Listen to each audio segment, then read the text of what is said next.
दिया बाती कर अभी उठी ही थी कि सांझ के धुंधलके में दरवाजे पर एक छाया दिखी। इस वक्त कौन आया है ये सोचकर मैंने जोर से आवाज दी, कौन है? मैं, रोहित, आंटी। कुछ गहरे स्वर में जवाब आया, रोहित? और इस वक्त? अच्छा है जो पूर्वा के पापा घर पर नहीं हैं। यदि होते तो भारी मुश्किल हो जाती, क्योंकि रोहित को देखकर तो उनकी त्योरियां ही चढ़ जाती हैं। हाँ, भीतर आ जाओ बेटा, कहो कैसे आना हुआ? कुछ नहीं आंटी, सिर्फ यह शादी का कार्ड देने आया था। किसकी शादी है? मेरी ही है, कुछ शर्माते हुए वह बोला। अगले रविवार को शादी और सोमवार को रिसेप्शन है, आप और अंकल जरूर आना। आज तक हमेशा उसे शादी के लिए उत्साहित करने वाली मैं शादी का कार्ड हाथ में थामे मुंहबाए खड़ी थी। चलूं आंटी, देर हो रही है, रोहित बोला। कई जगह कार्ड बांटने हैं। हाँ बेटा, बधाई हो, तुम शादी कर रहे हो। आएंगे हम, जरूर आएंगे, मैं जैसे सपने से जागती हुई बोली। बहुत खुश होकर कहा था, यह सब पर ऐसा लगा कि रोहित मेरा अपना दामाद, मेरा अपना बेटा किसी और का हो रहा है। उस पर अब मेरा कोई हक नहीं रह जाएगा। रोहित हमारी ही गली का लड़का है और मेरी बेटी पूर्वा के साथ बचपन से स्कूल में पढ़ता था।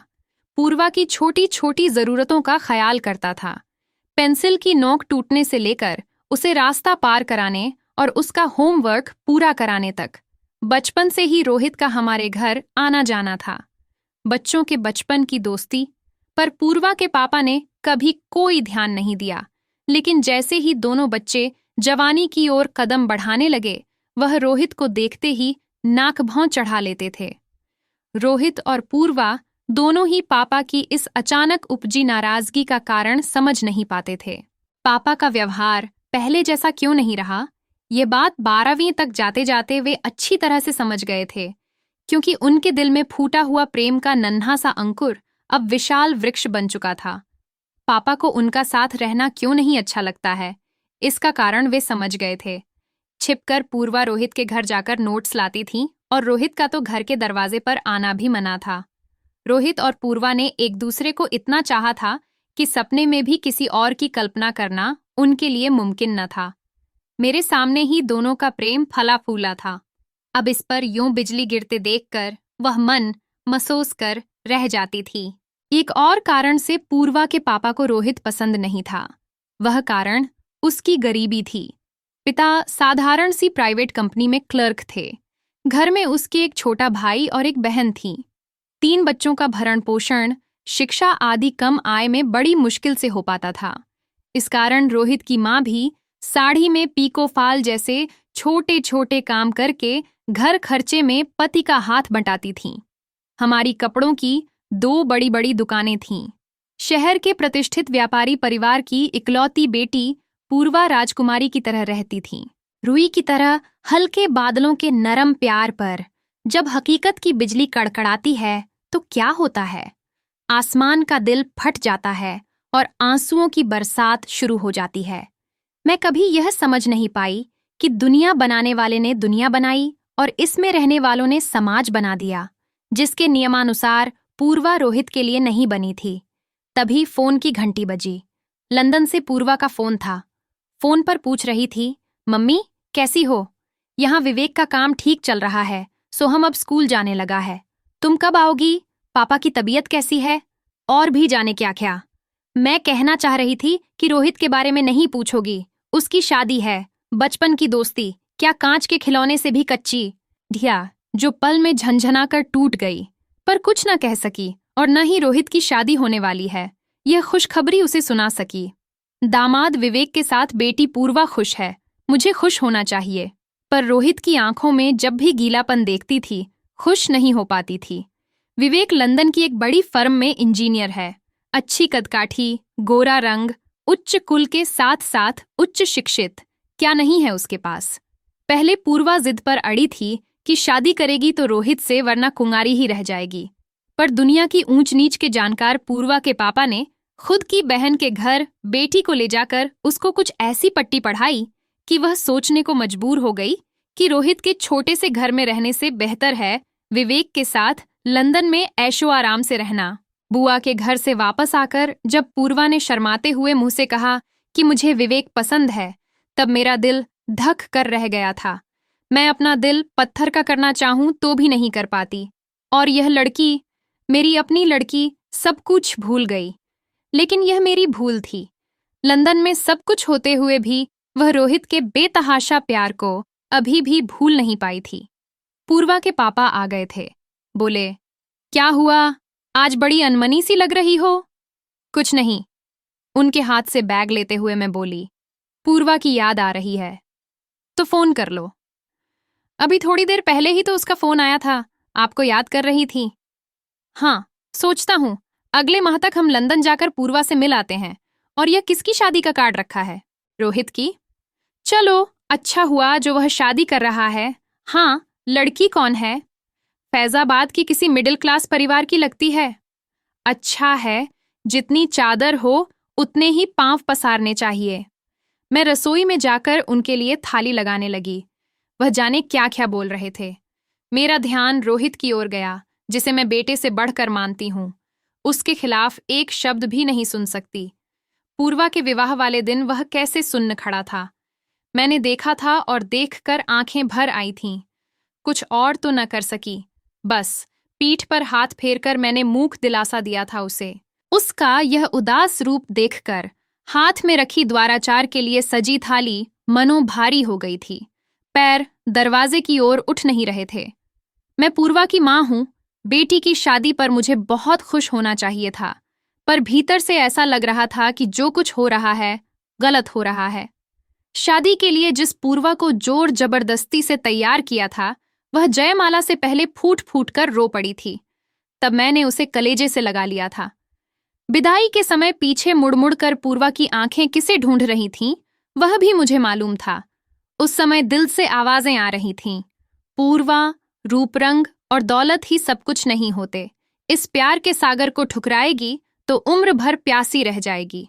पता नहीं ये आवाजें उस तक पहुंची कि नहीं, पर उसके जाने के बाद मानो सारा घरांगन चीख चीख कर कह रहा था, मन के रिश्ते कोई और होते हैं जो किसी को दिखाए नहीं जाते, और निभाने के रिश्ते कोई और होते हैं जो सिर्फ निभाए जाते हैं। तब से जब भी रोहित को देखती हूँ दिल फट जाता है। पूर्वा की शादी को अब पूरे 7 बरस हो गए हैं, और रोहित इन 7 वर्षों तक उसकी याद में तिल तिल जलने के बाद अब ब्याह कर रहा है। कितने दिनों से उसे समझा रही थी कि अब नौकरी लग गई है। बेटा, तू भी शादी कर ले, तो वह हंस कर टाल जाता था। पिता के रिटायर होने पर उनकी जगह ही उसे काम मिला था और घर में बच्चों को ट्यूशन पढ़ाता है। उससे अच्छी खासी कमाई हो जाती है। 2 साल हुए उसने छोटी बहन की अच्छे घर में शादी कर दी है और भाई को इंजीनियरिंग करवा रहा है। माँ का काम उसने छुड़वा दिया है, और मुझे लगता है कि माँ को आराम मिले इसके लिए ही उसने शादी की सोची है। रोहित जैसा गुणी और आज्ञाकारी पुत्र इस जमाने में मिलना कठिन है। मेरे तो बेटा ही नहीं है, उसे ही बेटे के समान मानती थी। उसकी शादी फैजाबाद में थी, वहां जाना नहीं हो सकता था, इसलिए बहू की मुंह दिखाई और स्वागत समारोह में जाना मैंने उचित समझा। रोहित के लिए सुंदर रिस्ट वॉच और बहू के लिए साड़ी और झुमके खरीदे थे। बहुत खुशी थी अब मन में। इन 7 वर्षों के अंतराल में रिश्ते उलट पुलट गए थे। रोहित, जिसे मैं दामाद मानती थी, बेटा बन चुका था। अब मेरी बहू आ रही थी। पता नहीं कैसी होगी बहू। पगले ने फोटो तक नहीं दिखाई। स्वागत समारोह के उस भीड़ भड़क्के में रोहित ने पांव छूकर मुझे नमस्कार किया। उसकी देखा देखी अर्चना भी नीचे झुकने लगी, तो मैंने उसे बाहों में भर झुकने से मना किया। अर्चना सांवली थी, पर तीखे नैननक्श के कारण भली लग रही थी। उपहार देते हुए मैं चंद पलों को उन्हें निहारती रह गई।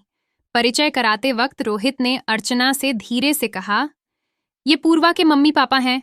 उस लड़की ने नमस्कार के लिए एक बार और हाथ जोड़ दिए। जहन में फौरन सवाल उभरा, क्या पूर्वा के बारे में सब कुछ रोहित ने इसे बता दिया है?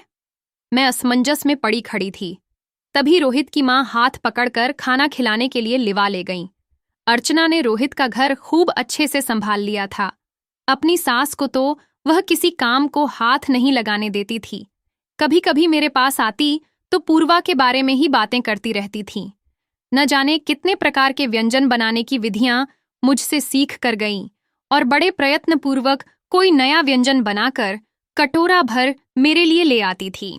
पूर्वा के पापा का ब्लड प्रेशर पिछले दिनों कुछ ज्यादा ही बढ़ गया था, अतः हमारा लंदन जाने का कार्यक्रम स्थगित हो चुका था। अब की सितंबर में पूर्वा आ रही थी। विवेक को छुट्टी नहीं थी। पूर्वा और सोहम दोनों ही आ रहे थे। जिस रोहित से पूर्वा लड़ती झगड़ती रहती थी, जिस पर अपना पूरा हक समझती थी, अब उसे किसी दूसरी लड़की के साथ देखकर उस पर क्या बीतेगी, मैं यही सोच रही थी। रोहित की शादी के बारे में मैंने उसे फोन पर बताया था। सुनकर उसने सिर्फ इतना कहा था कि चलो, अच्छा हुआ शादी कर ली और कितने दिन अकेले रहता। अभी पूर्वा को आए एक दिन ही बीता था। रोहित और अर्चना तैयार होकर कहीं जा रहे थे। मैंने पूर्वा को खिड़की पर बुलाया तो रोहित के बाजू में अर्चना को चलते देख मानो उसके दिल पर सांप लौट रहा था। मैंने कहा, वह देख, रोहित की पत्नी अर्चना। अर्चना को देखकर पूर्वा ने मुंह बनाकर कहा, इस काली कलूटी से ब्याह रचाया है। ऐसा नहीं बोलते, अर्चना बहुत गुणी लड़की है। मैंने उसे समझाते हुए कहा। जब रूप नहीं मिलता तभी गुण के चर्चे किए जाते हैं, उपेक्षित स्वर में पूर्वा बोली। छोड़ ये सब, चल, सोहम को नहलाकर खाना खिलाना है। मैंने उसका ध्यान इन सब बातों से हटाने के लिए कहा, पर अर्चना को देखने के बाद पूर्वा अनमनी सी हो गई थी। दोपहर को बोली, मम्मी, मुझे रोहित से मिलना है।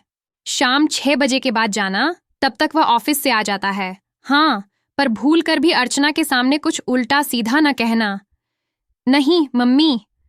पूर्वा मेरे गले में हाथ डालकर बोली, पागल समझा है मुझे। मैं, सोहम और पूर्वा शाम को रोहित के घर गए। गले में फंसी हुई आवाज के साथ पूर्वा उसे विवाह की बधाई दे पाई। रोहित ने कुछ देर को उसके और विवेक के बारे में पूछा, फिर सोहम के साथ खेलने लगा। इतने में अर्चना चाय नाश्ता बना लाई। मैं, अर्चना और रोहित की माँ बातें करने लगे। खेल खेल में सोहम ने रोहित की जेब से पर्स निकालकर जब हवा में उछाल दिया तो नोटों के साथ कुछ गिरा था। वह रोहित और पूर्वा के बचपन की तस्वीर थी, जिसमें दोनों साथ साथ खड़े थे। तस्वीर देखकर हम माँ बेटी भौचक्के रह गए, पर अर्चना ने पैसों के साथ वह तस्वीर भी वापस पर्स में रख दी और हंसकर कहा, पूर्वा दीदी, बचपन में कटे बालों में आप बहुत सुंदर दिखती थीं। रोहित को देखकर तो मैं बहुत हंसती हूँ। इस ढीले ढाले हाफ पैंट में जोकर नजर आते हैं। बात आई गई हो गई, पर हम समझ चुके थे कि अर्चना पूर्वा के बारे में सब जानती है। पूर्वा जिस दिन लंदन वापस जा रही थी, अर्चना उपहार लेकर आई थी। लो दीदी, मेरी ओर से ये रखो। आप रोहित का पहला प्यार हैं, मैं जानती हूँ। वह अभी तक आपको नहीं भूले हैं। वह आपको बहुत चाहते हैं और मैं उन्हें बहुत चाहती हूँ। इसलिए वह जिसे चाहते हैं, मैं भी उसे बहुत चाहती हूँ। उसकी यह सोच पूर्वा की समझ से बाहर की थी। पूर्वा ने धीरे से थैंक यू कहा। आज तक रोहित पर अपना एकाधिकार जताने वाली पूर्वा समझ चुकी थी कि प्रेम का दूसरा नाम त्याग है। आज अर्चना के प्रेम के समक्ष उसे अपना प्रेम बौना लग रहा था।